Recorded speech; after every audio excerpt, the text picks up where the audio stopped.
ঠিক এই আছে। এই ক্লাসে আমরা হচ্ছে যে বায়োলজি সেকেন্ড পার্টটা শেষ করব। তো চলো ওয়ান বাই ওয়ান আমরা শেষ করি। এখানে টোটাল 24টা টপিক আছে। সো কিছু টপিক আছে যে হয়তো বা তোমার পড়া আছে, ঠিক আছে? তো এগুলোতে আমরা বেশি সময় নিব না, আর যেগুলোতে পড়া নেই সেগুলো একটু সময় নিয়ে পড়ব। আর এইগুলা রেফারেন্স হিসেবে আমি মেইন বুক যেটা আছে আজমল স্যারের সেটা নিচ্ছি, আর উদ্ভাসের বোর্ড অ্যানালাইসিস এটা থেকে কোশ্চেন সলভ করবো আর কি। তো এটা হচ্ছে টপিক ওয়ান। টপিক ওয়ান হচ্ছে বৈচিত্র্য শ্রেণীবিন্যাস। তোমার এটা নিয়ে আইডিয়া আছে যে কোন কোন জায়গা থেকে কোশ্চেন আসছে সিকিউতে? এখান থেকে অধ্যায় 1 থেকে স্যার ম্যাক্সিমাম এমসিকিউ আসছে, সিকিউ খুব কম পাইছে। আচ্ছা, তো আমরা একটু আমি বোর্ড একটা পাইছি। অ্যানালাইসিসটা দেখি। বোর্ড অ্যানালাইসিসটা দেখলে বুঝতে পারবো। সো প্রিভিয়াস ইয়ারের যে কোশ্চেনগুলা, ঠিক আছে? আপনার স্ক্রিনটা একটু ঝাপসা ঝাপসা স্যার। ক্লিয়ার হইলে বলবো, এটা সম্ভবত নেটওয়ার্কের জন্য। ওকে। সো এখানে দেখো এই জায়গাগুলো থেকে কোশ্চেন আসছে। সো আমরা যেই জায়গাগুলো থেকে কোশ্চেন আসছে সেই জায়গাগুলো মানে পড়ার চেষ্টা করব। তো এখানে হচ্ছে যে টাইপ 1, টাইপ 2, টাইপ 3 থেকে কোশ্চেন আসছে। টাইপ 1 হচ্ছে প্রাণী বৈচিত্র্য আর প্রাণী শ্রেণী বিন্যাস। তো গ তেও আসছে কোশ্চেন, ঘ তেও আসছে, ঠিক আছে? সো হুম। এই গ ঘতে টোটাল 4টা আর 3টা 7টা কোশ্চেন আসছে। তো 7টা কোশ্চেন কোন কোন জায়গা থেকে আসছে, ঠিক আছে? তো এটা একটু দেখাই আমি তোমাকে। এইটা একটা জায়গা দেখো। এর আগে আমি একটু যদি স্যার আমিও তাহলে বইটা বের করে দাগায় নিব। নিতে পারো এটা। ঠিক আছে, তাহলে আপনি 1 মিনিট হোল্ড করেন, আমি আসতেছি। এটা নিয়ে আসতেছি। এই পয়েন্টটা একটু জানতে হবে।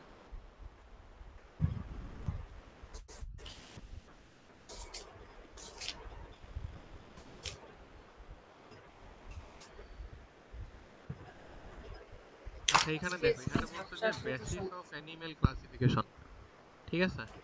প্রাণীর শ্রেণীবিন্যাসের ভিত্তি। তো অ্যানিমেল ক্লাসিফিকেশন মানে হচ্ছে যে অ্যানিমেল যেগুলো আছে সেগুলাকে ক্লাসিফাই করা, ঠিক আছে? সেগুলাকে বিভিন্ন ভাগে ভাগ করে ফেলা। এখন কিসের উপর ভাগ করা, এটাই হচ্ছে যে of basis of animal classification, প্রাণীর শ্রেণীবিন্যাসের ভিত্তি। তাহলে ধরো সাপোজ তুমি যদি চাও যে আচ্ছা ঠিক আছে আমি অঞ্চল ভেদে ভাগ করে ফেলবো, ঠিক আছে? আবার তুমি যদি বলো যে না কঙ্কালের উপর ডিপেন্ড করে আমি ভাগ করব, অথবা তুমি যদি বলো যে কতগুলা তল আছে এটার উপর ডিপেন্ড করে আমি ভাগ করব, অথবা তুমি যদি বলো যে দেহের আকার কেমন এটার উপর ডিপেন্ড করে আমি ভাগ করব, ঠিক আছে? সো এইগুলা দোজ আর দ্য থিংস যে তোমার অ্যানিমেল ক্লাসিফিকেশনের ভিত্তি ধরা হয়। বুঝতে পারছো? যেমন আমরা যদি ধরো ছোট একটা এক্সাম্পল দেই, আমরা যদি ধরো হচ্ছে যে বাংলাদেশে ভাগ ভাগ করতে চাই বিভিন্ন ভাগে, তো আমরা বলতে পারি যে এরা হচ্ছে যে রাজশাহী অঞ্চলের মানুষ, এরা হচ্ছে যে চিটাগাং অঞ্চলের মানুষ, ঠিক আছে? সো অথবা বাংলাদেশকে অন্যভাবে যদি ভাগ করতে চাই যে এরা হচ্ছে যে সাগর পাড়ের মানুষ, এরা হচ্ছে যে মানে মানুষকে যদি ভাগ করতে চাই, so there are different things যে এইটার উপর ডিপেন্ড করে আমরা ভাগ করতে পারি। সো অ্যানিমেলকে আমরা বিভিন্ন তোমার হচ্ছে যে বেসিসে ভাগ ভাগ করতে পারি। ওই জিনিসগুলাই হচ্ছে এই জিনিসগুলা। এখন আমাদের গঘতে পরীক্ষাতে প্রশ্ন আসে হচ্ছে যে এই প্রতিসাম্যর এই জায়গাটা থেকে, ঠিক আছে? প্রতিসাম্য, তারপরে সিলম, তারপর হচ্ছে এই দুইটা সবচেয়ে বেশি ইম্পর্টেন্ট। আর নটকর থেকে একটু আসে আর কি, ঠিক আছে? গতে। হুম, বুঝতে পারছি। আচ্ছা, তো এখন চলো আমরা এই তিনটা টপিক একটু দেখে আসি আর পরীক্ষায় কিভাবে কোশ্চেন আসে সেটাও দেখে আসি। তো আচ্ছা, তো এখন দেখো প্রতিসাম্য দেখা যাচ্ছে। হুম, প্রতিসাম দেখা যাচ্ছে। আচ্ছা, তো এখানে প্রতিসাম্য কি এটা একটা ডেফিনেশন দিছে। সো বলছে যে প্রতিসাম্য বলতে প্রাণীদেহের মধ্যরেখীয় তলের দুপাশে সদৃশ বা সমান আকৃতির আহ, অংশের অবস্থানকে বোঝায় আর কি। অথবা এখানে একটা সুন্দর, আচ্ছা, তো এখানে যেটা বলছে সেটা হচ্ছে যে ধরো তুমি হচ্ছে যে একটা আহ, প্রাণী নিলা, ঠিক আছে? একটা হুম। প্রাণী নিলা। এখন ধরো প্রাণীটা দেখতে অনেকটা এইরকম এইরকম।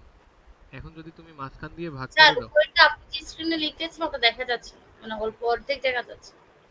দাঁড়ান আমি ঠিক ফুল আছে? স্ক্রিন করে নিচ্ছি। আমি ফুল স্ক্রিন করে নিচ্ছি। হ্যাঁ। সো এই যে একটা প্রাণী নিলা, প্রাণীর মাঝখান দিয়ে ভাগ করলা। এখন দেখো প্রাণীর এই পাশে একটা অংশ আর এই পাশে একটা অংশ পাচ্ছ, তাই না? হুম। তো এই যে তোমার এইটাই বলতেছে যে প্রতিসাম্য বলতে প্রাণীদেহের মধ্যরেখীয় তলের দুপাশে সদৃশ বা সমান আকৃতির আকার আকৃতি বিশিষ্ট অংশের অবস্থানকেই কি বলে, তোমার হচ্ছে যে প্রতিসম। প্রতিসাম্য বলে। তো এই যে এইখানে দেখো এই ভাগটা আর এই ভাগটা সমান, ঠিক আছে? তো হুম। সদৃশ আকার আকৃতি কোন একটা অংশের অবস্থান, এইটাকেই আমরা বলি হচ্ছে প্রতিসাম্য। ঠিক আছে, এখন প্রতিসাম্য ডিফারেন্ট টাইপসের হয় ডিপেন্ডিং অন যে তুমি কেমন টাইপের প্রাণী সিলেক্ট করতেছো। এখন ধরো আমরা যদি এই পিকচারগুলো দেখি,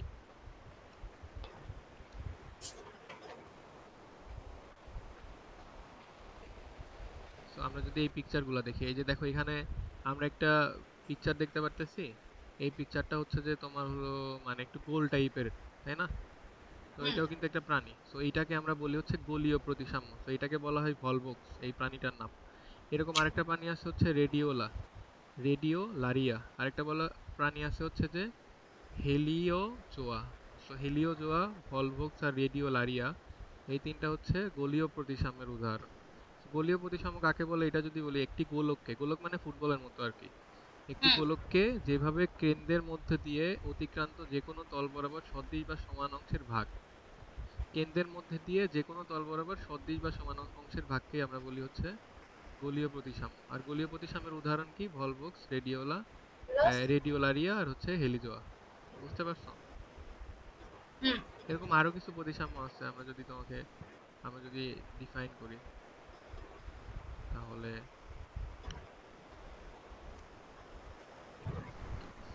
তো এখানে দেখো অরীয় প্রতিসাম্য। অরীয় প্রতিসাম্য মানে কি? এটা দেখো গোল না, দেখছো?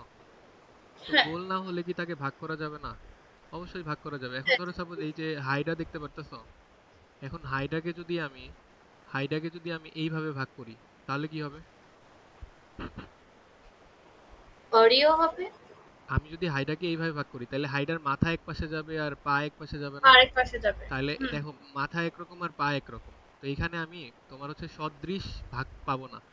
সদৃশ ভাগ মানে কি? একই রকম ভাগ পাবো না, কারণ এরকম মাথাতে কশিকা আছে, পায়ে কশিকা নাই। বাহ্যিক কোষিকা তো নাই। আমরা এখানে কি তাদের করব? সাথে আছে। আমরা এখানে কি করব, লম্ব অক্ষ বরাবর কাটবো, এই যে লম্ব অক্ষ বরাবর এরকম ভাবে কাটলে দেখো, এইভাবে যদি কাটি তাহলে এইটা আর এটা অনেকটা সদৃশ হয়, তাই না?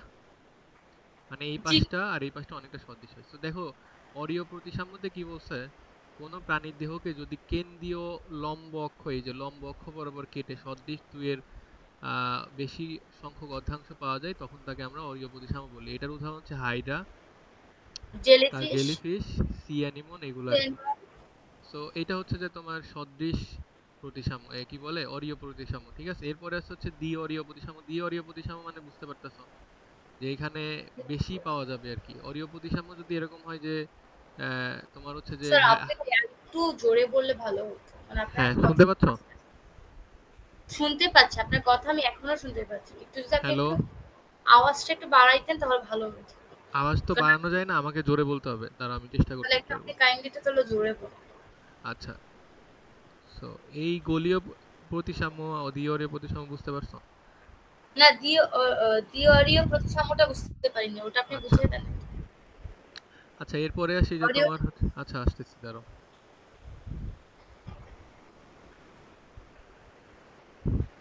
So, এরপরে দেখো একদম নিচে অপ্রতিসাম্য, দেখছো? দ্বিঅরীয় অপ্রতিসাম্য তো বুঝেন নাই। বোঝাচ্ছি, ওই অপ্রতিসাম্যটা বুঝে নাও। অপ্রতিসাম্য মানে হচ্ছে যে এটাকে তুমি যদি ভাগ করো তাহলে কোনো ওটা আপনার সদৃশ, নিচে যাইতে হবে তো, আপনার পেজটা তো উপরে আছে, রাইট? নিচে যান। আচ্ছা আচ্ছা ঠিক আছে, দেখতে পাচ্ছ না? আমি তো দেখতে দ্বীপ পাচ্ছি। অপ্রতিসাম্য মানে হচ্ছে যে এইখানে কোনো সদৃশ অংশে ভাগ করা যায় না। ঠিক আছে, মানে এই যে এরকম দেখো, তুমি যেভাবেই ভাগ করো না কেন, তুমি এইভাবে করো উপর নিচে সিমিলার আসে না, আবার এইভাবে করো আবার এইভাবে করো, যেভাবেই করো না কেন এখানে কোনোভাবেই ভাগ করা যায় না, সদৃশ অংশ পাওয়া যায় না। ঠিক আছে, তো এর কারণে কি এটাকে আমরা অপ্রতিসাম্য বলি। এটার উদাহরণ তার হচ্ছে স্পঞ্জ। আগের ভয়েসটাই ভালো ছিল, এখন তো আরো আস্তে আস্তে বলতেছে। হ্যাঁ, এটা হচ্ছে স্পঞ্জ আর হচ্ছে আপেল সাম্য। ঠিক আছে, স্যার আপনি এর থেকে আসতে প্লিজ আর বললেন, আমার শুনতে কষ্ট হচ্ছে। আমি প্লিজ আস্তে এখন বলতেছি না তো, জোরেই বলতেছি। এখন আর আসতে শোনা যাচ্ছে। এর থেকে আপনি আগের আগের ভয়েসটা রাখেন, ওটাই ভালো। হ্যালো, এখন তো হ্যালোটা জোরে বলে, কথা বলার সময় একটু জোরে বলে সমস্যা কি? আচ্ছা আমি আমার জোরে গলাটা। জোরে কথা বলার চেষ্টা করতেছি, ঠিক আছে? জি। সো অপ্রতিসাম্যটা বুঝতে পারছো? জি, অপ্রতিসাম্যটা আচ্ছা, বুঝতে অরীয় পারছি। প্রতিসাম্য যদি বুঝে থাকো তাহলে দ্বি-অরীয় প্রতিসাম্য অত মানে কঠিন জিনিস না। ও বলছে কোনো প্রাণীদেহে যখন কোনো অঙ্গের সংখ্যা একটি কিংবা একজোড়া হওয়ার অনুদৈর্ঘ্য বরাবর শুধু দুটি তল পরস্পরের সমকোণে অতিক্রম করতে পারে, ওই ফলে প্রাণীদেহে চারটি সদৃশ অংশ। এখন ধরো সাপোজ তোমার যদি আমি এটা বলি যে হাইডাটা হাইডাটা তো এরকম না, এরকম না। জি। এখন ধরো আমি তোমাকে বললাম যে হাইডা এরকম, আবার হাইডার এই জায়গাটাতে আহ, এই জায়গাটাতে আবার এরকম, তাহলে তুমি কি করতে পারবা? তুমি এইদিকে ভাগ করতে পারবা একটা, আবার এইদিকেও একটা ভাগ করতে পারবা। বুঝতে পারছো? মানে হাইডা এক্স্যাক্টলি এরকম হয় না, বাট হাইডার মানে আমি যে কনসেপ্টটা বুঝতে বললাম, দেখো পেরেছি। এই কনসেপ্টটা দিয়ে তুমি এই প্রাণীটাকে দেখতে পারবা। যখন না হাইড্রা হয়, যখন ও মুকুল মুকুল হয় তখন, কিন্তু না না এরকম না, হয় না। আপনি হাইডা এরকম দেখুন, হয় না। এরকম তো হবে না। এইটা হচ্ছে যে তোমার হলো টিনোফেরা জাতীয় পর্ব, ঠিক আছে? টিনোফেরা, ওকে। টিনোফেরা পর্বভুক্ত, এটার নাম হচ্ছে সেওলো প্ল্যানা। সেওলো প্ল্যানা, এটা হচ্ছে দ্বিঅরে প্রতিসাম্যর উদাহরণ। আর দ্বিপার্শ্বীয় প্রতিসাম্য মানে কি? একটু প্রজাপতির দিকে খেয়াল করো। হ্যাঁ, দ্বিপার্শ্বীয় প্রতিসাম্য মানে কি? যখন কোনো প্রাণীর দুই দেহকে পা। কেন্দ্রীয় অক্ষ বরাবর শুধু একবার ডান ও বাম পাশে দুটি সদৃশ অংশে ভাগ করা যায়, তখন তাকে আমরা দ্বিপার্শ্বীয় প্রতিসাম্য বলি। সো এরকম দেখো, তুমি যদি এই দিক দিয়ে ভাগ করো তাহলে তুমি সদৃশ পাবা, এই পাশটা আর এই পাশটা। হুম, আবার যদি তুমি উল্টাটা করো, যে না আমি এটা করতে যাচ্ছি, তাহলে কি এই পাশটার এই পাশটা সমান না অনেকটা? সমান, তবে সেম তো না। হ্যাঁ, সেম না, বাট সদৃশ। আমরা তো বলি না একদম ইকুয়াল হওয়া লাগবে। সদৃশ মানে মানে মোটামুটি সেম আর কি। তো এই জন্য এটাকে আমরা দ্বিপার্শ্বীয় প্রতিসাম্য বলি। সো যদি তোমার পরীক্ষায় আসে তাহলে তোমার উদাহরণগুলো দ্বিপার্শ্বীয় প্রতিসাম্যকে এই যে ব্যাঙ, তারপর হচ্ছে প্রজাপতি, এগুলো আর কি। ঠিক আছে, এখন যে আমরা কিছু কোশ্চেন দ্বিপার্শ্বীয় দেখে আসি, যদি- ঠিক আছে? হুম। কোশ্চেন দেখে আসি। সো এখানে দেখো প্রথম কোশ্চেনটা আমরা যদি বলি, বলছে যে এখানে উদ্দীপকে দেখা যাচ্ছে, না, উদ্দীপকটা দেখতে পাচ্ছি। উদ্দীপকটা দেখতে পারতেছে না। সো এই যে বলছে এখন, হ্যাঁ, এখন দেখতে পাচ্ছি। তো বলছে অলরাইট। উদ্দীপকে উল্লেখিত ভিত্তি ব্যতীত প্রাণীর শ্রেণীবিন্যাসে আরো ভিত্তি ব্যবহার করা। তো এখানে মেইনলি কোশ্চেন করছে ভিত্তি রিলেটেড, ঠিক আছে? সো হ্যাঁ, তো ভিত্তিগুলা কি কি ছিল আমি তোমাকে দেখাইছিলাম। দেহের আকার, খণ্ডাকায়ন, তারপরে প্রতিসাম্য, অঞ্চলায়ন, জীবন পদ্ধতি, নটোকট, ঠিক আছে? তো এগুলো একটু বারবার করে রিড করবা, মনে থাকবে আর কি। আর যদি পারো তাহলে কয়েকটা জিনিস, যেরকম তুমি যদি এটা এক্সপ্লেন স্যার করো একটু। এখানে তো ১৬, আপনার এখানে তো ১০টা দেওয়া আছে। হ্যাঁ, যদি কিন্তু ঘ আমি তোমাকে, নাম্বারে বলে তাহলে ১০টা এটলিস্ট মুখস্থ রাখতে হবে। হ্যাঁ অ্যাটলিস্ট তুমি ১০টা, মানে এমনিতে তোমার প্রতিসাম্য, সিলম, নটোকট এগুলো তো মনে থাকবে। আর এই যে এগুলা একটু এক্সপ্লেন করবা। এই যে প্রতিসাম্য দেখো এক্সপ্লেন করছে, গোলীয়, অরীয়, দ্বি-অরীয়, দ্বিপার্শ্বীয়, অপ্রতিসাম্য, এগুলো এক্সপ্লেন করছে, ঠিক আছে? So এইগুলো একটু নামগুলা লিখলে তোমার হচ্ছে যে ফুল মার্কস পাবো আর কি। এটা তো বুঝতে পারছি। আচ্ছা, এরপরে আমরা যেটা পড়লাম আর কি, যে তোমার হলো আহ এই কোশ্চেনটা,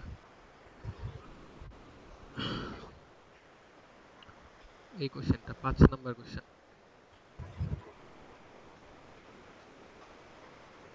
স্যার আপনি একটা কোশ্চেন আনার পরে ১০ সেকেন্ড একটু হোল্ড করবেন। ১০ সেকেন্ড পরে আপনার স্ক্রিনটা আমি দেখতে পাই। ঠিক আছে, দেখতে পারতেছ? হালকা ঝাপসা। আপনি একটু ওয়েট করেন, বেশি না, ৫-৬ সেকেন্ড।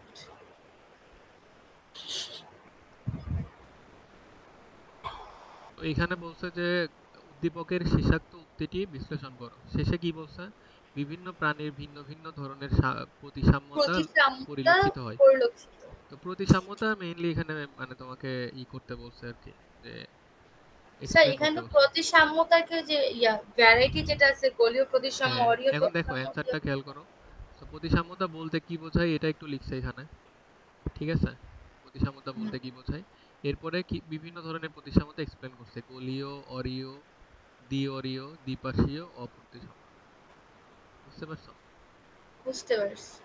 আচ্ছা, তো এখানে কি করবা, মেইন আইডিয়াটা লিখবা আর এই এক্সাম্পল গুলা লিখবা আর কি।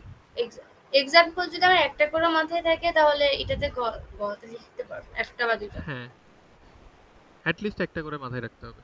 একটা বাট করে তো মাথায় রাখতে চেষ্টা হবে। করবা যাতে সবগুলাই মনে থাকে দুইটা বইয়ে। করে যেমন এখানে দেখো, এখানে লিখছে যে অ্যাক্রো অ্যাক্রোস্ফেরা একটা প্রাণী লিখছে, তো এটা তো বইয়ে নাই, তো এটা দরকার নাই।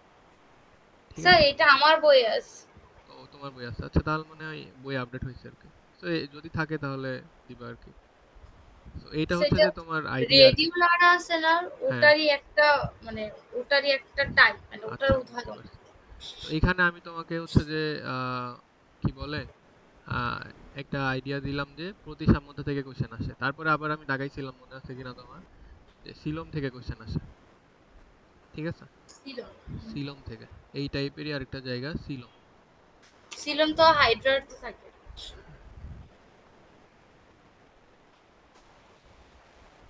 এখন দেখো, দেখা যাচ্ছে কি?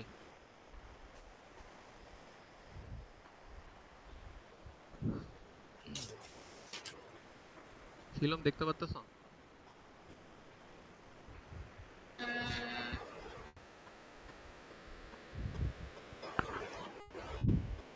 হ্যাঁ এখন আসছে, দেখতে পাচ্ছি। আচ্ছা, তো এখানে সিলমটা মানে হচ্ছে গহ্বর। গহ্বর মানে কি? ফাঁকা জায়গা, তাই না? সিলম হচ্ছে একটা স্যার গহ্বর। আমি একটা কথা বলি, কিছু মনে করবেন না। বলো। আজকে আপনার বনে মোটামুটি একটু আস্তে আস্তে, আপনি কি বেশি অসুস্থ? সম্ভবত হইতে পারে, মানে আমি তো মানে আমি যদি আপনাকে, আপনি যদি আপনার আপনার কথাটা শুনতে পান আদার্স ডে থেকে আপনার আজকের ভয়েসটা অনেকটাই আস্তে আস্তে আসছে। বুঝতে সমস্যা হচ্ছে না, কিন্তু এটা তো রেকর্ডেড থাকবে, পরও যদি এরকম হয় এর জন্য আপনাকে বললাম। আচ্ছা, আমি আরেকটু ট্রাই করতেছি। এখন কি শোনা যাচ্ছে? আমি বলতেছি না যে শোনা যাচ্ছে না, শোনা যাচ্ছে কিন্তু অনেক আচ্ছা, আস্তে শোনা আস্তে। গেলে তুমি কন্টিনিউ করো, পরে আমি মানে এর চেয়ে তো তোমার হচ্ছে যে এর সাউন্ড সিস্টেম তো এরকম না যে বাড়ানো আপনি তো যাবে। নরমালি এত আস্তে কথা বলেন না। হ্যাঁ, এই সম্ভবত জন্য ইসের জন্য হচ্ছে। আচ্ছা ঠিক আছে, তো এখানে দেখো সিলম। সিলমটা কি? সিলম হচ্ছে একটা গহ্বর। গহ্বর মানে ফাঁকা জায়গা। হ্যাঁ, গহ্বর মানে কি? ফাঁকা জায়গা। ফাঁকা জায়গা। এখন এখানে একটা খুব সুন্দর একটা ডেফিনেশন দিছে। ত্রিস্তরী পানির ঘূর্ণীয় পরিস্ফুটনের সময় মেসোডার্ম স্তর থেকে সৃষ্ট যে গহ্বর মেসোডার্মাল কোষে নির্মিত পেরিটোনিয়াম নামক ঝিল্লিতে আবৃত থাকে তাকে সিলম বলে। তো এটা একটু তোমার হচ্ছে যে ডিফিকাল্ট সংজ্ঞা। সেখানে কয়েকটা জিনিস বোঝার আছে। এর মধ্যে একটা হচ্ছে যে মেসোডার্ম স্তর, আর একটা হচ্ছে মেসোডার্মাল কোষ, আর একটা হচ্ছে পেরিটোনিয়াম। ঠিক আছে, হুম। তো আমরা এইগুলার ডিটেলসে যাব না, বাট এটা মাথায় রাখো যে কেমন প্রাণী, দ্বিস্তরী না একই স্তরী, ত্রিস্তরী। ত্রিস্তরী। আচ্ছা, তারপরে কখন? এটা ভ্রূণীয় পরিস্ফুটনের সময়। ঠিক আছে, বড় হয়ে না, ভ্রূণীয় পরিস্ফুটনের সময়। এরপরে কোন স্তরে? মেসোডার্ম স্তরে। ঠিক আছে, ঠিক জি। আছে, মেসোডার্ম স্তরে যে গহ্বর কোন কোষে নির্মিত? মেসোডার্মাল কোষে নির্মিত। ঠিক আছে, মেসোডার্মাল কোষে নির্মিত। কোন কোন দিয়ে ঝিল্লি দিয়ে আবৃত? পেরিটোনিয়াম ঝিল্লি দিয়ে আবৃত। তো টোরিয়া। দ্যাট ইজ দা তোমার হচ্ছে যে সংজ্ঞা, তোমার একটু জাস্ট মাথায় রাখতে হবে। আচ্ছা, সিলোম এইটা কয় রকম হইতে পারে? এইটা 3 রকম হইতে পারে।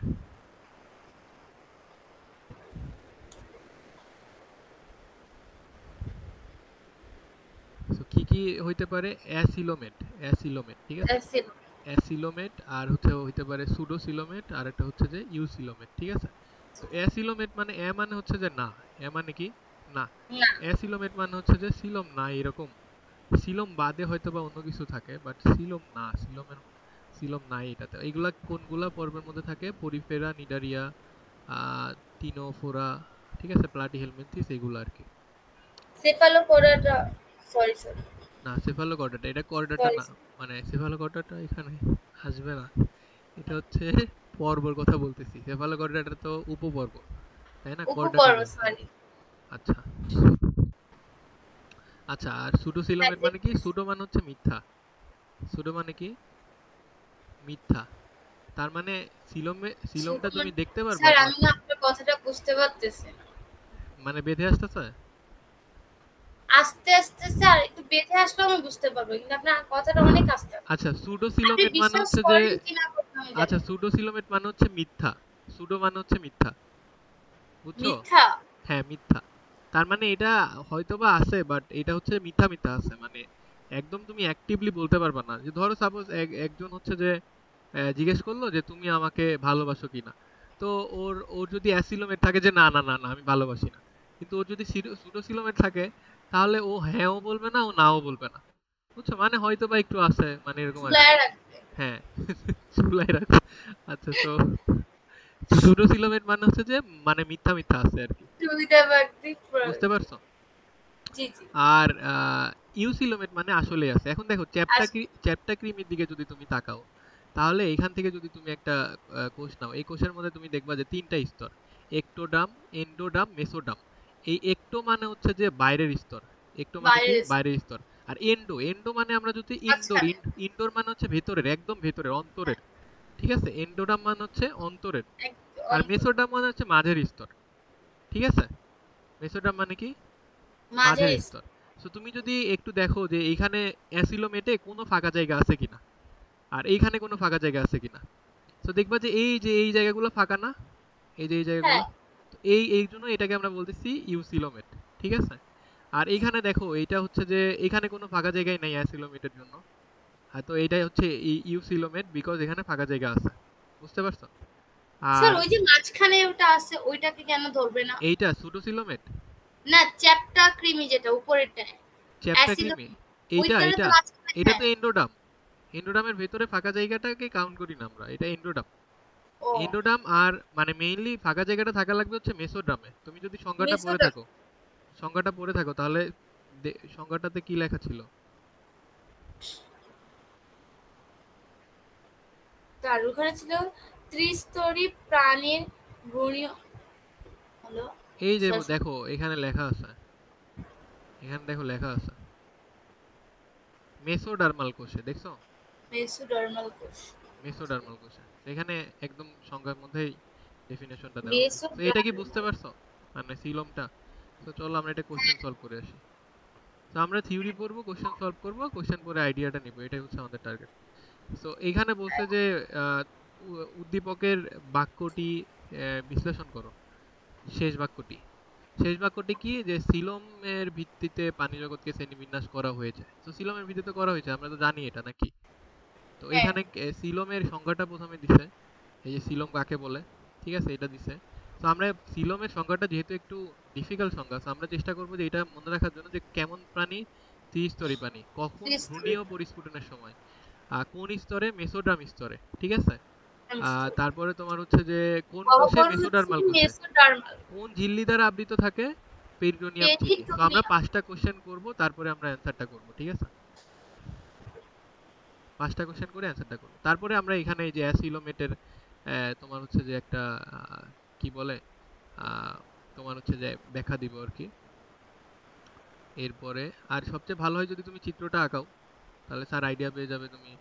তো এখানেও দেখো এই যে এই কোশ্চেনটা দেখো, অ্যাসিলোমেটের এখানে, সুডোসিলোমেটের এখানে ব্যাখ্যা দিছে, ইউসিলোমেটের এখানে ব্যাখ্যা দিছে। বুঝতে পারছো? হুম। ঠিক আছে, সো না, এইটা ছিল। এখানে আপনি ওখানে এখানে ছিল তো আমার সুডেলো সিলোমেট আর ওখানে স্যাডেলো দেওয়া আছে। সুডেলো, সুডেলো না, মানে সুডোসিলোমেট। এখানে সুডোসিলোমেটই দেওয়া। ও বুঝতে পারছি। ঠিক আছে। সো আরেকটা পয়েন্ট আমাদের বাকি আছে যেটা সিকিউতে জি জি বারবার করে আসে, সেটা একটু শেষ করে এই টাইপটা শেষ করি। ঠিক আছে। So, এর মধ্যে এটা হচ্ছে যে তোমার নটোকট।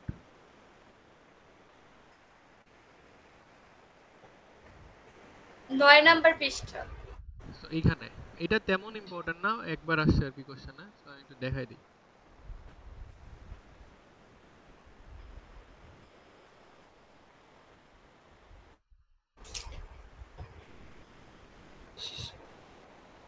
স্যার 9 নাম্বার পৃষ্ঠাতে 9 নম্বর পৃষ্ঠা তো বুঝছি, বাট নাটকর কঙ্কালের পরে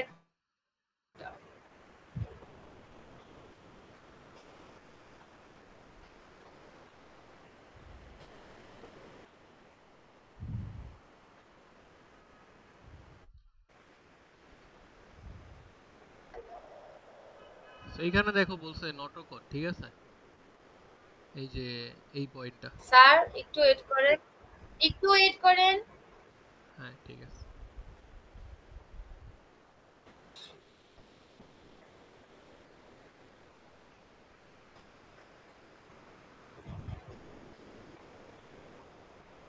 স্যার একটু দেরি।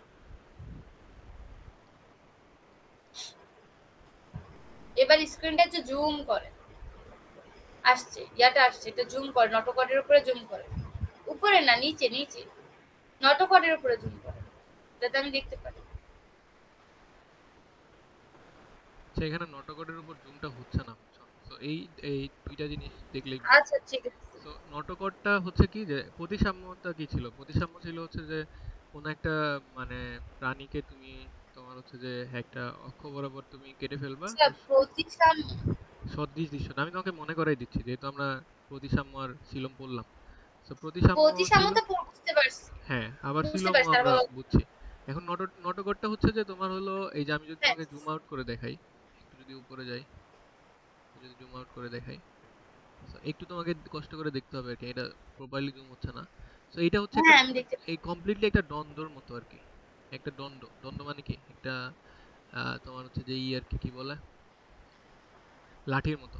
তো দণ্ড। হ্যাঁ, দ্বন্দ্ব। নটকট হচ্ছে যে দ্বন্দ্ব, ঠিক আছে। তো ভ্রূণ অবস্থায় বা হুম, আজীবন দেহের পৃষ্ঠ মধ্যরেখা বরাবর, তো ভ্রূণ অবস্থায় অথবা আজীবন, ঠিক আছে, এটা দুই দুই অবস্থায় হইতে পারে। ওই সিলম ছিল শুধু ভ্রূণ মানে ভ্রূণের পরিস্ফুটনের সময়, বাট আচ্ছা এটা মানে আচ্ছা আমি একটা আজীবন হইতে কথা পারে। বলি, আপনার সংজ্ঞাটা আর আমার সংজ্ঞাটা আলাদা। আমারটাতে বলা হয়েছে কি যে মেসোডার্ম উদ্ভিদ কোষ দিয়ে গঠিত ভ্রূণ অবস্থায় বা আজীবন দেহের পৃষ্ঠ মধ্যরেখা বরাবর একই অবস্থিত একই, কিছু সংজ্ঞা আলাদা না, একই, কিছু জিনিস এক্সট্রা তোমার ওয়ার্ড অ্যাড করছে আর কি। বাট দি থিং ইজ যে তুমি যে কোনো একটা রিসিভ করতে পারো। আমি এটা দেখাই দিচ্ছি আমার কাছে যেহেতু এই বইটা আছে। আচ্ছা ঠিক সো আছে। ভ্রূণ অবস্থায় অথবা আজীবন দেহের মধ্যরেখা বরাবর অবস্থিত কিছুটা নমনীয় স্থিতিস্থাপক, স্থিতিস্থাপক মানে হচ্ছে যে রাবারের মতো, ও ছিদ্র টিস্যুর দণ্ডকে, তো এই যে দেখো দণ্ডকে নটোকট বলে। সো নটোকটের উপর ভিত্তি করে প্রাণী জগৎকে দুই ভাগে ভাগ করা যায়, একটা হচ্ছে নন কর্ডেট আর একটা হচ্ছে কর্ডেট। হুম, নন কর্ডেট কারা, এদের কখনোই নটোকট থাকে না। আর কর্ডেট কারা, এদের দেহে আজীবন অথবা শুধু ভ্রূণ অবস্থায় নটোকট থাকে, ধরো ভ্রূণ অবস্থায় আছে পরে ছিল না, সো এইটাও কিন্তু কর্ডেট। সো ব্যাং, সাপ, মানুষ এগুলো ভ্রূণ হচ্ছে যে, অবস্থায় ছিল কিন্তু পরে পরে ছিল না, হ্যাঁ ওটাও কর্ডেটে পড়তো। হ্যাঁ হ্যাঁ, তো ব্যাং, সাপ, মানুষ এরা হচ্ছে যে কর্ডেট, আর কেঁচো, ঘাসফড়িং এগুলো হচ্ছে নন কর্ডেট। তো চলো একটা কোশ্চেন সলভ করে আসি, বুঝতে পারছো? জি স্যার। এটা নিয়ে বেশি কোশ্চেন আসে নাই, একবারই মনে হয় আসছিল। এই যে এখানে দেখো বলছে যে চিত্রটা দেখো, চিত্রটা দেখে বলছে যে পি এর, পাঁচশো লাগবে। হ্যাঁ আপনি একটু, আপনি স্ক্রিনটা বের করে একটু 10 সেকেন্ডের মতো ওয়েট করবেন, কারণ 5-10 সেকেন্ড পরে স্ক্রিনটা দেখা যায়, তার আগে আমি দেখতে পাই। ঠিক আছে।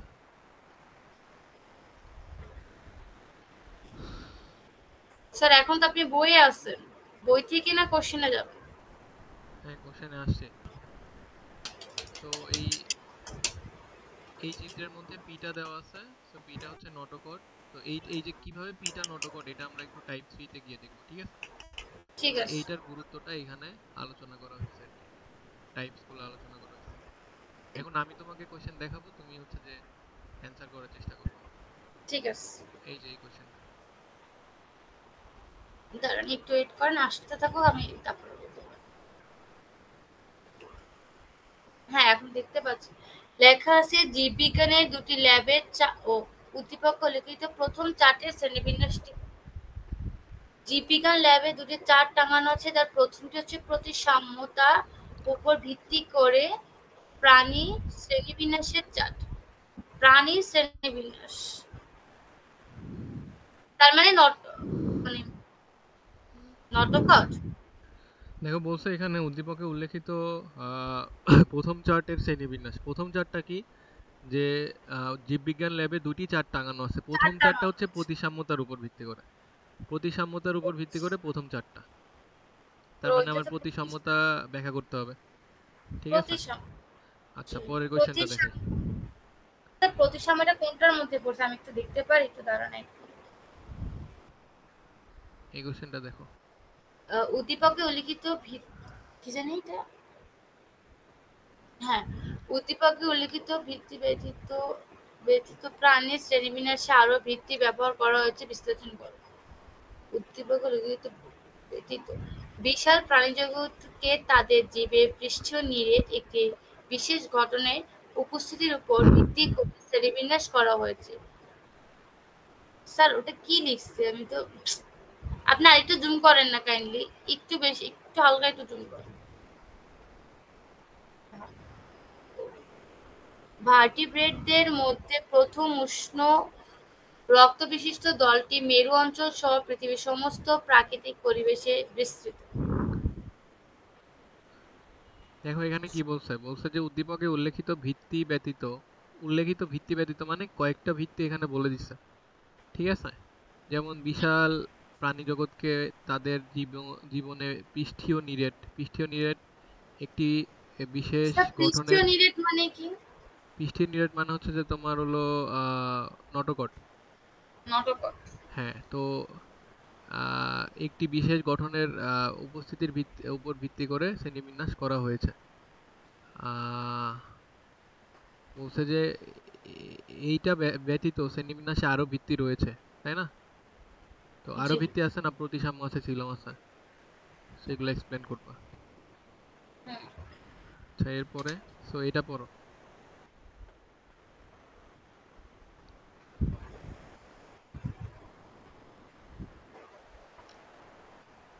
প্রবাল দ্বীপ আমাদের পরিচিত। এই দ্বীপ তৈরি করে নির্দিষ্ট পর্বের সদস্য। আবার সিলোমের ভিত্তিতে প্রাণী জগতের শ্রেণীবিন্যাস করা হয়েছে।